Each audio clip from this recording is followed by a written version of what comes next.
পশ্চিমবঙ্গের মুর্শিদাবাদের এক যুবককে বাংলাদেশি সন্দেহে শিলচরে মারধর করার ঘটনায় সরব হল তৃণমূল কংগ্রেস।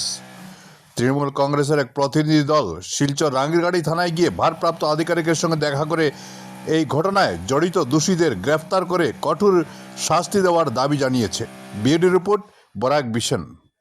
গতকাল সকালবেলা 7:30টার সময় মুর্শিদাবাদের একজন যে হকার ব্যবসায়ী, ওর উপরে শিলচর বিলপাড়ে যে হামলা হয়েছে এবং ওকে খুব ভালোভাবে মারপিট করা হয়েছে কিছু দুষ্কৃতিকারী, সেটা নিয়ে আজকে আমরা রাঙ্গিরখাড়ি থানায় এখানে পুলিশ আধিকারিকদের সাথে দেখা করেছি আমরা তৃণমূল কংগ্রেসের পক্ষ থেকে, এবং আমরা দাবি করেছি যে দুষ্কৃতিকারীদের যেন অতি সত্বর গ্রেপ্তার করা হয় এবং এনকোয়ারি করা হয় যে সেই যে ঘটনাটা, মারপিটের ঘটনাটা কেন ঘটানো হয়েছে।